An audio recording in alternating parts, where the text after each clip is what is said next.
wide coordinator. I can't see any of the questions, so Tara, if you want to share what those are, if anybody wants to unmute, you can certainly ask questions also, and we're here to answer them.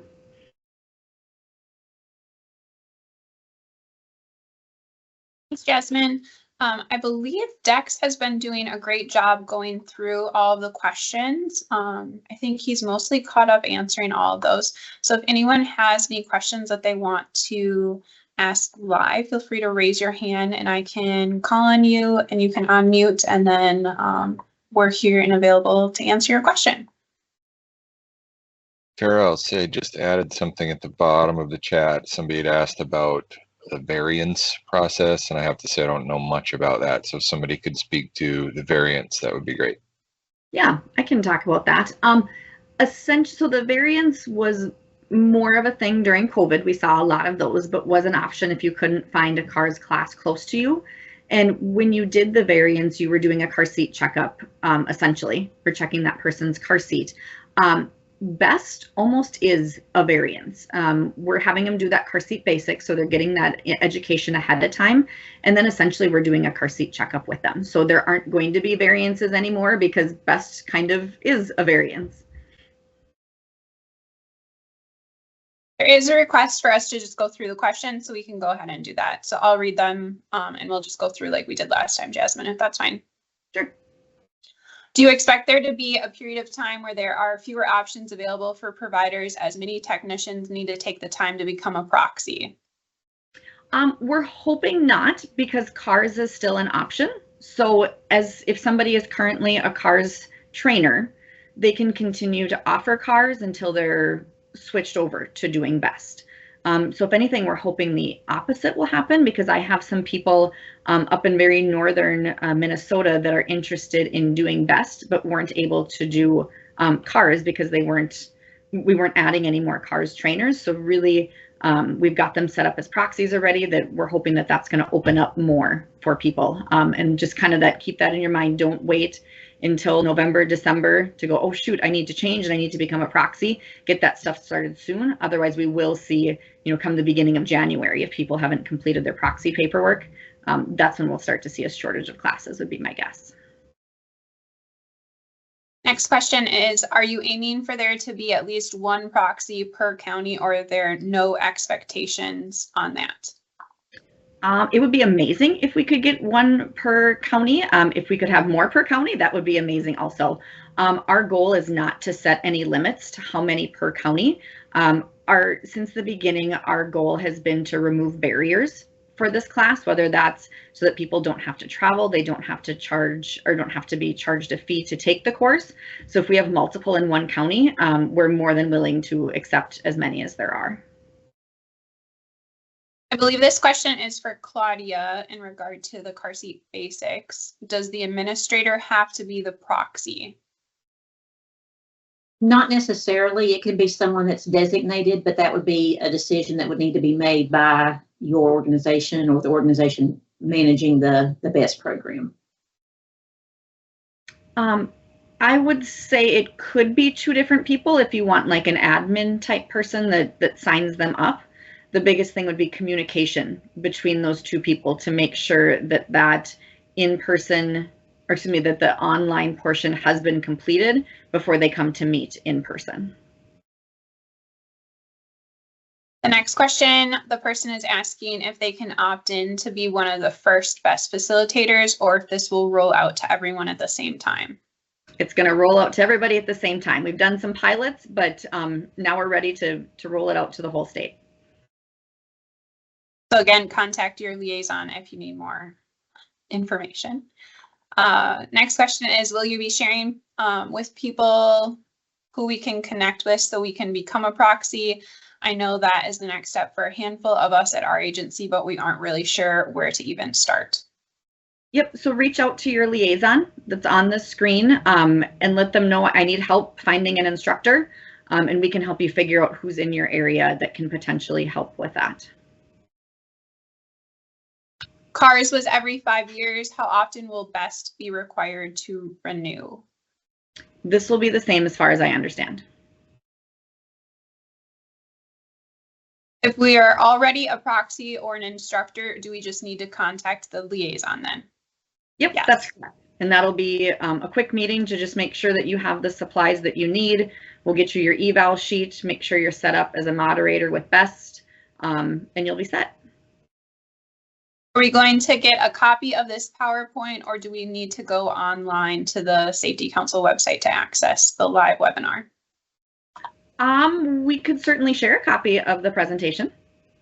Yeah, we could probably make it available on the Safety Council website too for you to access. This is a comment from someone. They said, I agree this is a better training format for providers, but it poses a lot of challenges for offering the in-person portion. We only have one approved CARS trainer in our county who is also a county employee. Now she needs to take the additional time to become a proxy, and it'll take substantially more time to train individuals or small groups. This will add to be a large addition to our workload, and we will see a huge need when the class expires every 5 years. There's also the challenge of finding a location that will hold a vehicle and be shielded from the elements. So what we've done with our pilot courses is we're offering a lot of those time slots during our regularly scheduled car seat checkup events. So where I am, we do them once a month from 4 to 7 p.m. where anybody can come to that car seat checkup. And every hour in there, we're scheduling a couple of B.E.S.T appointments. So we have one person designated that they're going to help when those B.E.S.T people come. The rest of the car seat techs are helping, with those other car seat checks. We've also done some in other communities that we've worked with. I believe it was a Head Start. And we just called the local fire department, just made a cold call and said, hey, we're offering a training on car seats for this group. Is there any way that we could use one of your service bays? And they were able to pull a couple of vehicles out, and we could fit 3 vehicles in at a time. In another community we've worked with, we've contacted, just kind of knowing your community and who has a drive-through, drive-in space.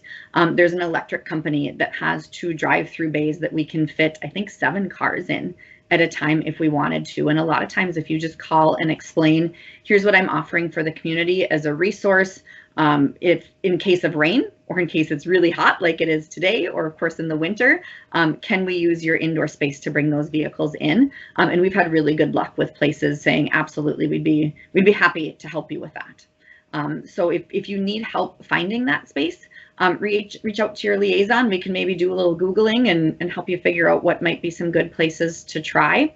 And hopefully, as for the issue of the time constraint, hopefully this will open up so that more people can be B.E.S.T facilitators, and that'll take some of the pressure off of maybe those 1 or 2 people that were doing it before.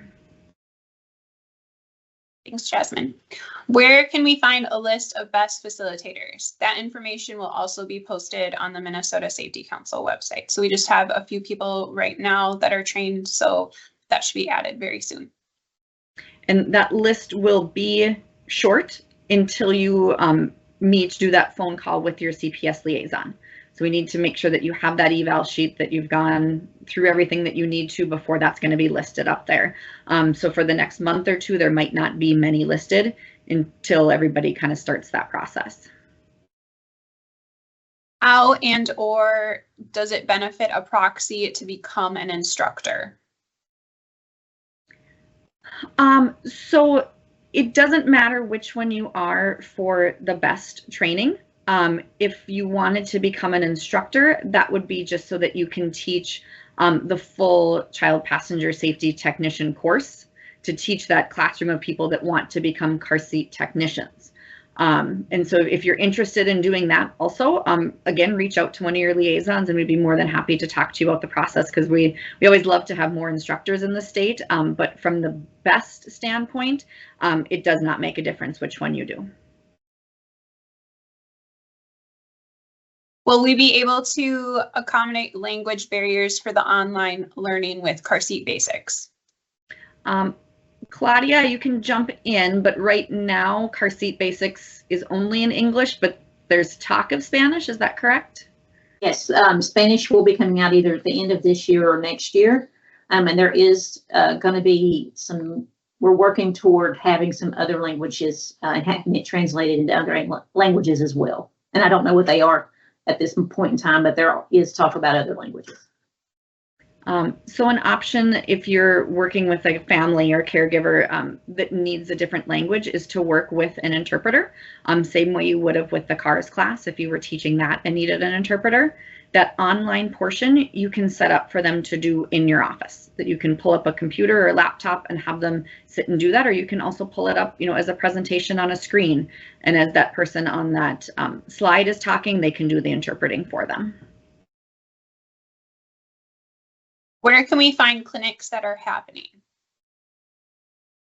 That is going to be moved over to the Safety Council website, I believe. Right now, the Office of Traffic Safety site has where those car seat checkup events are happening.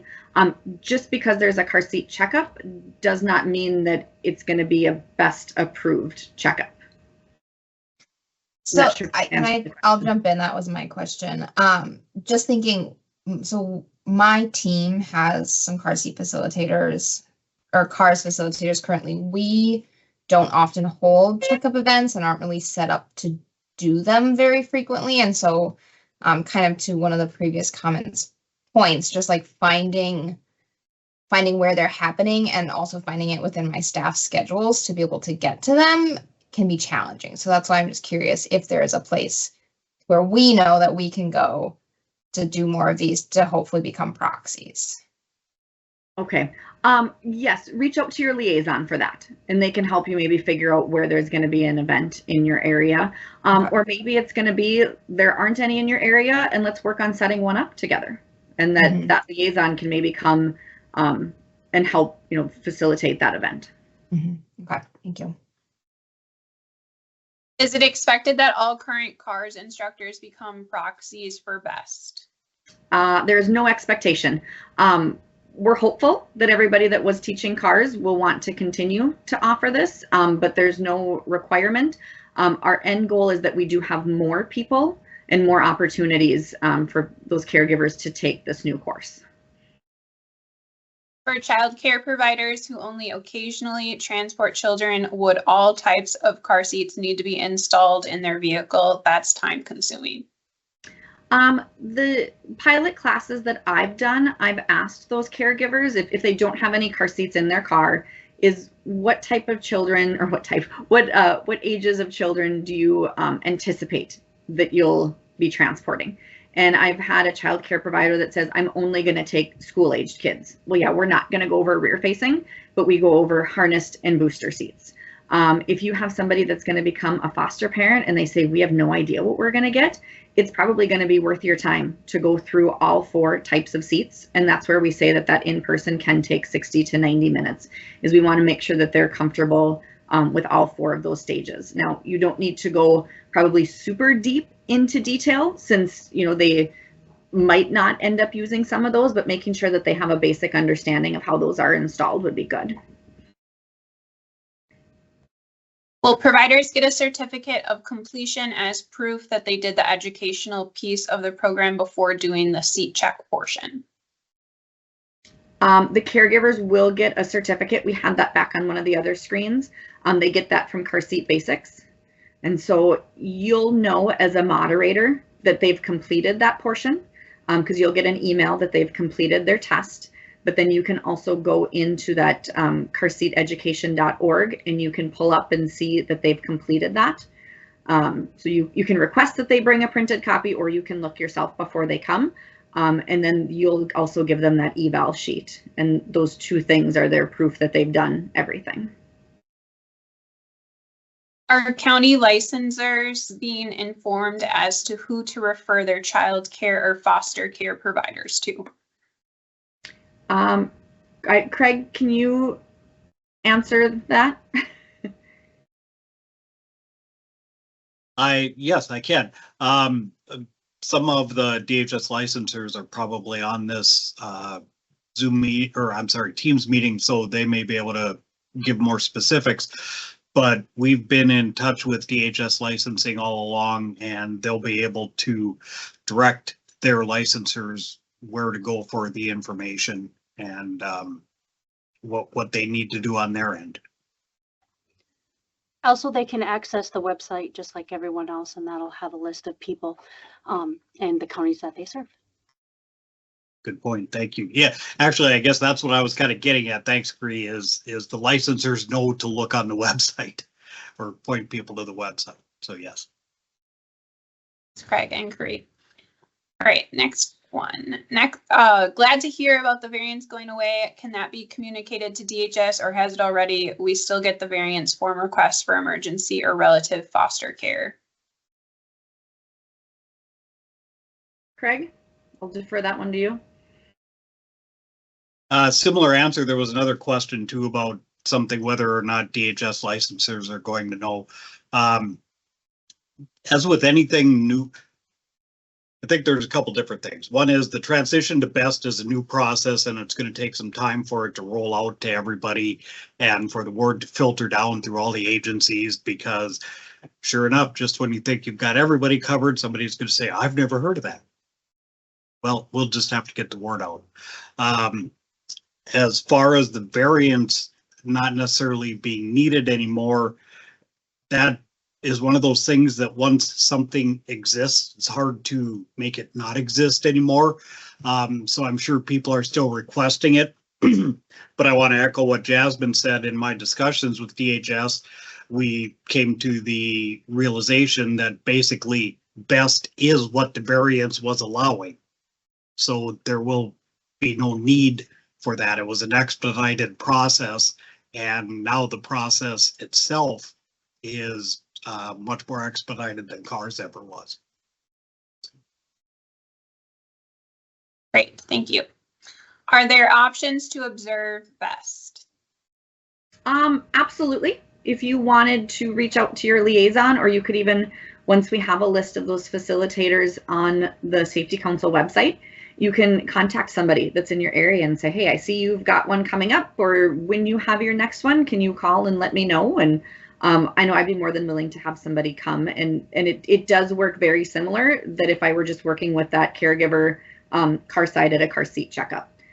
Just it's when they don't have their own car seat that you were explaining a little bit more to them, because it's not one that they're familiar with necessarily. How do we get that sheet so we know if we have completed the items needed to be a B.E.S.T facilitator? Oh, the proxy form, is that maybe what they're referring to? So if you need the proxy form, that's on the Safe Kids website. So that's cert.safekids.org. And then I think if you click on I'm a tech, and then it's forms for a proxy or something about becoming a proxy, is where you'll find that form that had that checklist that another technician and an instructor need to fill out for you. The eval sheet also had some checkoffs, but that's going to be for that caregiver to give to them. I hope I'm answering that question correctly. Yep, and thanks, Randy. She put the link in for Safe Kids on how to become a proxy. All right, and then let me just scroll up here. Is there a time limit once the person has completed the online course of car seat basics before they do the in-person installs with the B.E.S.T facilitator? Yep, we want to keep those within 30 days of each other so that that information is nice and fresh for them.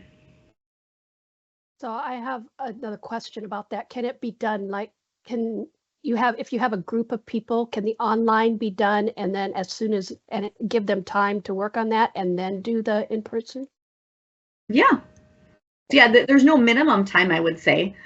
One of the options that you can do would be to do a group setting, I guess, of that car seat basics. So you would have that up kind of almost in a presentation mode. Some of the different screens that you have to click through might be a discussion point that you could do. And if you're looking at doing B.E.S.T, I highly recommend that you do car seat basics yourself. Take that hour of time so that you're familiar with what you're asking other people to do.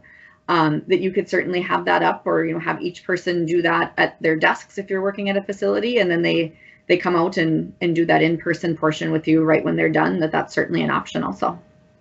So the online portion can be done as a group. You don't have to have an individual result for everyone. It could be, because the only thing they really need to turn into their licensure is that eval sheet that you'll be filling out. And that says that they gave you proof that they completed the car seat basics, but you're going to know that they completed car seat basics because you did it with them. Thank you. But now you're just potentially taking, 2 hours of your time to do that versus 1. So that's why we're, offering that they can do that on their own time. So it's less that they have to be there with you, or that you need to find a classroom space to be able to do that. Jasmine, this is Sheila. If I can add to that, there is a box on that evaluation form to where we can write right in there that it was a classroom setting and that the car seat basics was done classroom style. That's true. Yep. There's just kind of a free text box for any details that you want to add. So that'd be a great spot to put that. If we did it that way, would we then, we'll just have access to certificates that we could print and fill in their names and give out? Is that how that would work? There would not be the individual certificate for that at that point. Okay. Elizabeth, there would be a form that indicates that they completed the hands-on portion. Right. That they could keep for their records or you could keep for yours if you wish. So I'm just thinking, sorry, maybe I misunderstood something earlier, but if we were to show the car seat basics in a classroom setting, they would still need something from that part of the class to take to their licensor, would they not? So that proof of completion? On this screen, the only thing they actually have to turn into their licensure is that in-person eval. So the form on the right. Okay. And in those boxes across the top, that one, I don't know where my mouse is. This one here is participant showed certificate of completion for car seat basics. So since you did it with them, you could mark that off as, yes, you did that. And here's that note section that Sheila was talking about, that you could write in there that it was done in a classroom setting together. Thank you.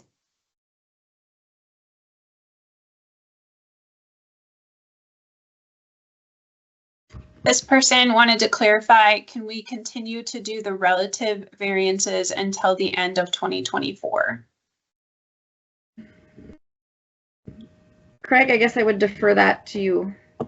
I was just going to say, let me take a shot at that one again. Since it doesn't technically exist, I can't for sure say, yes, that's okay to do. However, our primary goal with the switch from cars to B.E.S.T is to make it easier for caregivers to be able to meet this licensing requirement. Since the variance is basically what we're moving to in B.E.S.T, I don't see a problem going ahead and doing that. And then, they can give the documentation to their DHS licensor. So it's kind of a vague thing because it really isn't a thing, but it meets the intent of where we're trying to go, because really the thing to keep in mind is what drove the transition from cars to B.E.S.T is making sure that it's as simple and effective as possible for us to make sure those caregivers know how to put car seats in cars and kids in the car seats safely. That's what we're trying to get to. A lot of the complications that surrounded the process is what we're trying to get rid of. So hopefully that helps answer. Thanks, Craig. How should we be notifying providers of B.E.S.T car seat checks to attend after they complete the online portion? That's going to be up to you how you do that. So at my office, what we're doing is if they're interested in taking the B.E.S.T course, we have an online sign up that has specific dates and times that they can pick from. Maybe you're going to have a phone number listed that they call and you let them know, here's the car seat checkups that I'll be at, and we can schedule a time for you. I would say when they do their online portion, you should already have in mind when they're going to do their in-person. Because usually that's going to be done, within those 30 days, and we want to make sure that there's a time available for them. So you would probably need to know if you're going to be setting up that if you're going to be setting up that online part, the car seat basics for them, you're going to want to already know when you're going to be available at a car seat checkup for them, not necessarily finding someone else to cover that. This is probably a DHS question. Are they accepting B.E.S.T training in place of CARS training now, or is that occurring beginning in 2025? That starts now. Okay. I believe we've addressed all the questions in the chat. If I'm mistaken, feel free to raise your hand or unmute and ask your question live.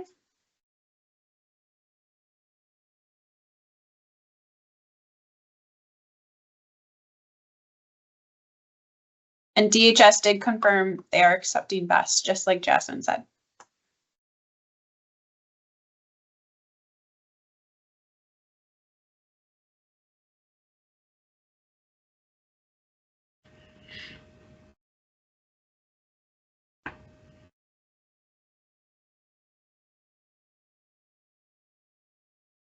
Okay.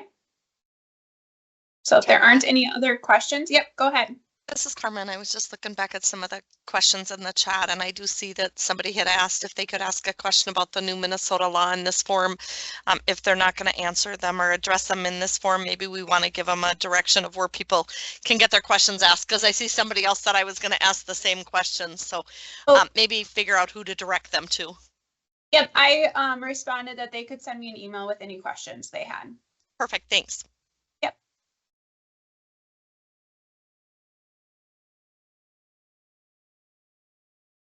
Okay, well then if we don't have any other questions, that's the end of our live webinar today. One more comment just came in. I taught class last night for 10 people in 3 hours. Now this will be a 10 hour per person requirement of my time. Is that correct, Jasmine? Do you want to address that? Yeah, not necessarily. You can do small groups like we talked about on one of the other slides. Now doing 10 people at once might be a little bit difficult because that'd be a lot of hopping from car to car and could be a lot of downtime for those caregivers. But doing it, if you have a lot of the classes that I have, it's foster parents that come, and so it's a couple, so they're in one car. So you could potentially do 3 cars, which could be 6 people. Or I've had a home daycare that brought 3 people, and so they were all in one car to get that done. So there are different ways to do small groups with that, but it is going to be much more hands-on than it was in the past, just to make it more beneficial for those people. So yes, it might take more time, but hopefully you're not having to do them all one-on-one, that you can do some of those in groups. Gina has a question. Go ahead and unmute. Hi, I don't know if this is any requirement, but for our child protection workers in the county, they have been attending, or crisis response unit social workers who might transport children. They sometimes come to our CARS classes so that they can be trained in how to transport children as part of their job. Is this something that they should do, go through this B.E.S.T process? So was CARS a requirement for them, or that was just an option for them to get their car seat training? I need to check with the department management in community services, but I think that they had kind of a policy that new employees who transport children as part of their social work role, that they wanted them to make sure that they were trained in car seat use. And so I don't think it's a state requirement, but I think it was something in their department that they highly recommended, which of course we urged. We said, that's great, please come to the class. Yeah, so what you could do going forward with them is have them do that car seat basics online. And then potentially meeting with them, even at their agency. So they have their car seats, their cars that they're transporting in. And that's one that would be probably a great option to do that small group setting is, a lot of times they'll say, okay, you've watched the online portion, you've done that, you've installed these car seats before, go ahead and install 1 or 2 in different seating positions in the car. And I'm going to hop from car to car and kind of walk you through things, see how you're doing, ask questions. That would be a great way to work with that group also. We have a lot of social workers in our county. It's a metro county, so I'm not sure that I don't plan to become a proxy. Okay. So I'm not sure. I guess How often do they come to your cars class? every 5 years. Okay. So I would imagine those are spread out, that they don't all come the same month in that 5-year time. No, that's correct. That hopefully it's doable, or there's going to be, you know, somebody new that can take on that as that BEST provider or the BEST facilitator. And I see Becky put something from Nicollet County. Is it okay for us to do like our own kind of education, or does for social workers that aren't doing this for licensing? Yeah, if they don't need it for licensure, you can absolutely do whatever you'd like with it. Thank you. Yep. If they need that requirement, if they needed cars in the past and now they're going to continue to need BEST, then it's going to be a set way. If it's just they can get car seat education of some sort, then yes, that can be done anyway. Thank you.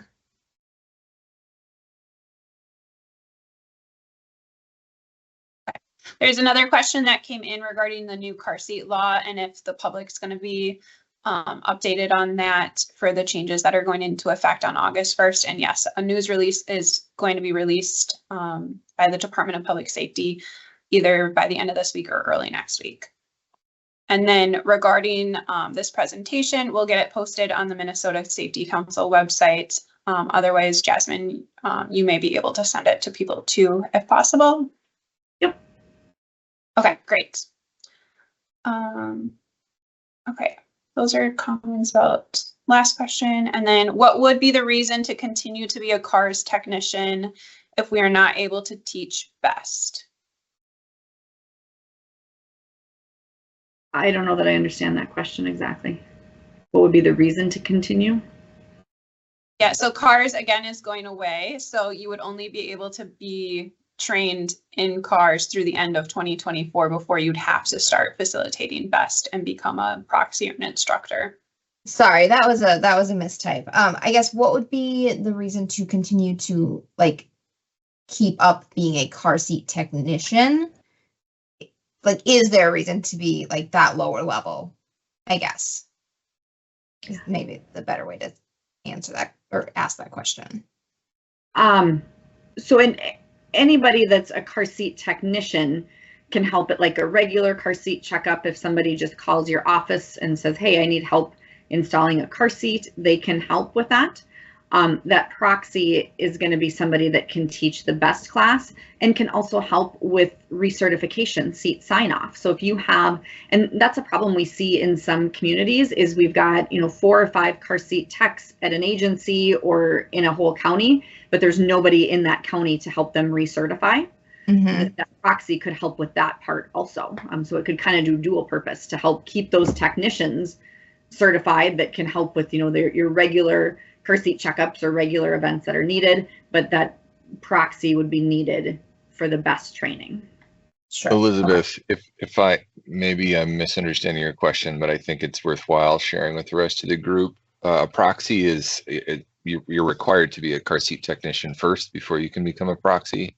Right. So proxy isn't an independent thing that you can do without being a car seat technician, if that. Right. Yeah, I guess. And I think my question was answered. I was mostly just curious, like, if they're like knowing that, yes, you have to be a car seat technician to be a proxy, but like, what is sort of like the point of being a technician if you're not able to teach BEST? But I guess, like, just as Jasmine said, being available to help out other people with car seat events and things like that would be the answer. Elizabeth, this is Gina, and I'm from Washington County. We distribute a lot of car seats through medical assistance providers and through a grant. Mm-hmm. And so that is our reason to continue to be car seat technicians. Okay. Thank you. Okay, thanks.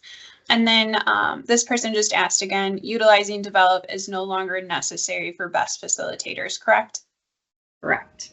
So if you're coming up on your point where you need to renew with Develop as a trainer, you do not need to do that if you're switching over to BEST.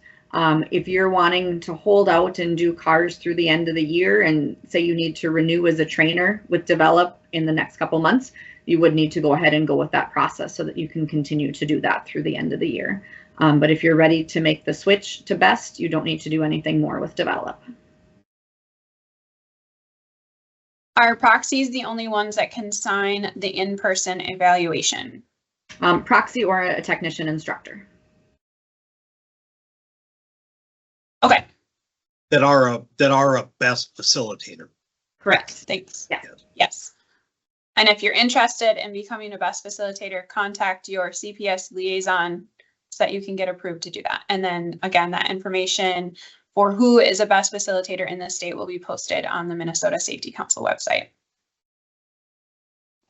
I apologize Okay. if this was already answered. So it sounds like a lot of counties are having county workers do this. Is that kind of the way that's going to be going forward? Like, who's going to be paying these folks to do the in-person portion for their time? I guess it's probably whoever was paying them to do the CARS class before.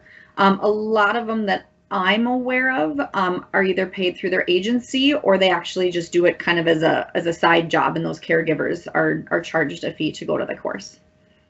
Yep. So for many of those, they're being paid through the district of child care of Minnesota, whichever district they're doing that training for.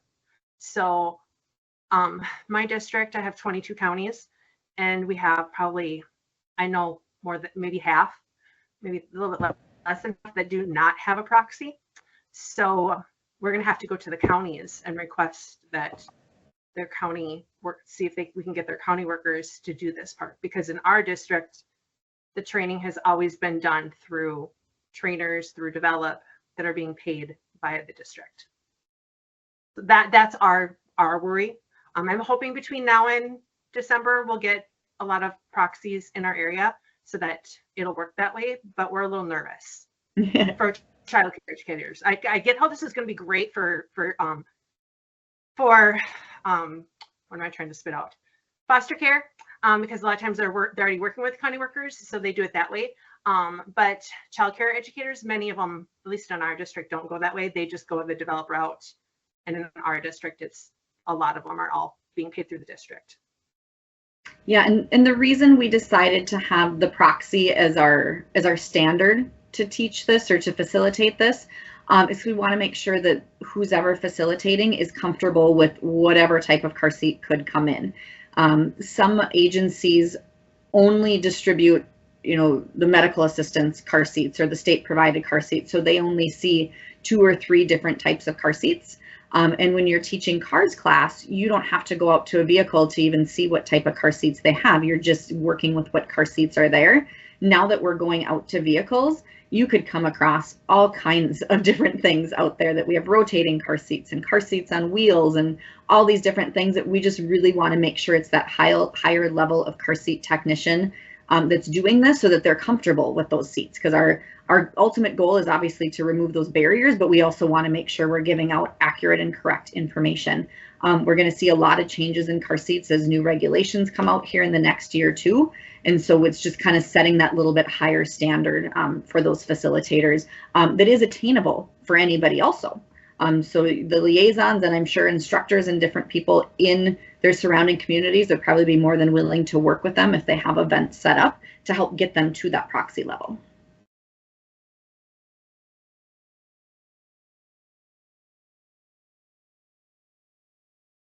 Okay. I don't see any other questions coming through. So final call for questions.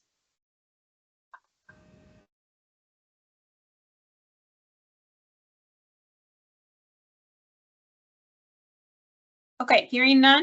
That concludes our webinar today, and we're right at 2 o'clock, so that's great.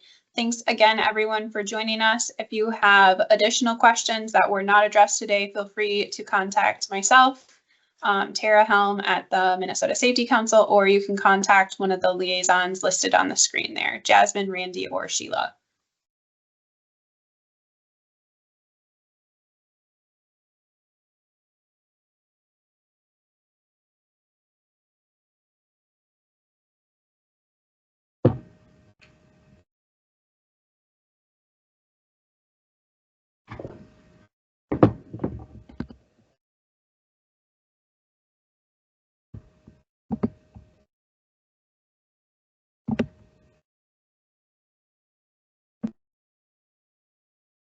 Thank you both for having me. I'll see you.